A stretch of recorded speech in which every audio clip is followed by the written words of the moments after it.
मनोहर का घर पुराने कब्रिस्तान के पीछे था और उसके घर के छत से वह कब्रिस्तान अच्छे से दिखता था। वह रोज उस कब्रिस्तान को पार करके ही अपने काम पर जाता था।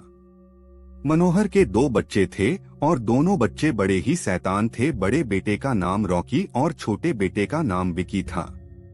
एक बार गर्मी की छुट्टियों में रॉकी और विकी की बहन सोनिया भी आई हुई थी। तीनों मिलकर रात के लगभग 12 बजे एक रूम में ट्रूथ और डेयर खेल रहे थे। रॉकी सोनिया से पूछता है कि तुम ट्रूथ लोगी या डेयर। सोनिया डेयर लेती है और पूछी है कि तुम लोग कुछ खतरनाक करने के लिए तो नहीं कहोगे ना। रॉकी, ये हुई ना बात, तो जाओ अब छत पर से घूम करके आओ और छत पर रखे गमले में से फूल तोड़कर लाना होगा, तभी हमें पता चलेगा कि तुम छत पर से आई हो। सोनिया, छत पर से तो कब्रिस्तान दिखता है। नहीं, मैं नहीं जाऊंगी। रॉकी और विकी दोनों सोनिया को छत पर जाने के लिए जबरदस्ती बोलते हैं। सोनिया छत पर जाती है और जैसे ही गमले में लगे फूल की तरफ बढ़ती है, तभी उसकी नजर कब्रिस्तान की ओर पड़ती है।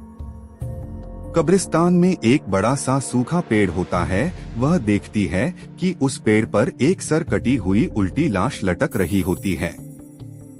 सोनिया उसे देखती है और जोर से चिल्लाती हुई बेहोश हो जाती है।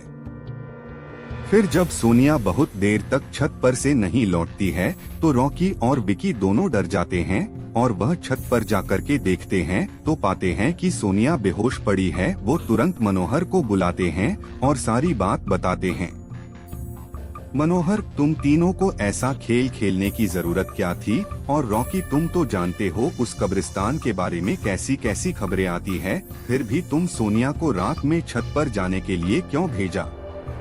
रॉकी, सॉरी डैड, मुझसे गलती हो गई, हम आगे से ऐसा नहीं करेंगे। मनोहर, और फिर कभी दोबारा ऐसा काम किया तो तुम दोनों को उसी कब्रिस्तान में छोड़ आऊंगा। अच्छा सोनिया बेटी, ये बताओ तुमने वहां ऐसा क्या देख लिया था कि तुम वही बेहोश हो गई? सोनिया सहमी हुई हालत में मनोहर को सारी बात बताती है कि उसने क्या देखा। मनोहर ने उस कब्रिस्तान के बारे में ऐसी खबरें पहले भी सुनी हुई थी, इसलिए वह सोनिया को डांटता नहीं है और बच्चों को संभल कर रहने की सलाह देता है। एक दिन मनोहर को काम से छुट्टी मिलने में देर हो जाती है और उस दिन उसे ऑटो भी नहीं मिलता है। वह पैदल ही घर की ओर चल पड़ता है। इधर विकी और रॉकी दोनों आपस में बात करते हैं। रॉकी, विकी, तुम्हें क्या लगता है सोनिया ने जो कहा वो सच है? मुझे तो लगता है कि वो सिर्फ बातें बना रही है, वो उसका भ्रम होगा।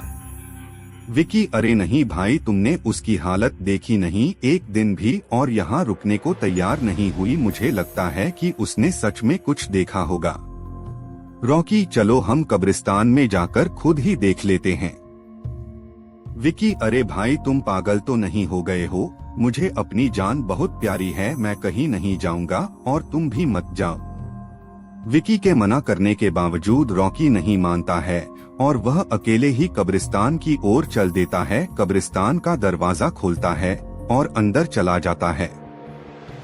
वह उस पेड़ की ओर भी देखता है जिस पर सोनिया को सर कटी हुई उल्टी लाश दिखी थी।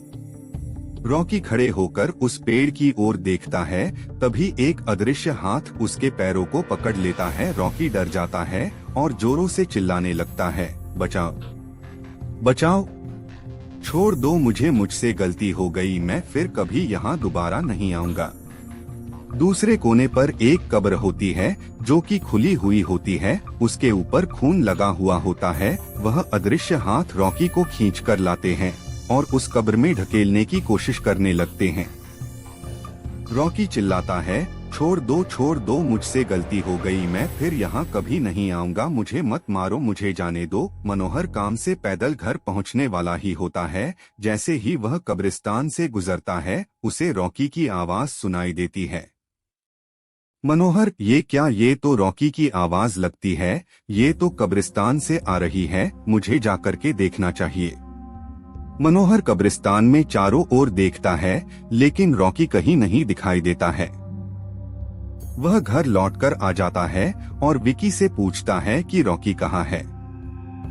विकी पापा मेरे बार बार मना करने के बावजूद भी रॉकी कब्रिस्तान में चला गया। वो जानना चाहता था कि सोनिया जो कह रही थी वो सच है या नहीं।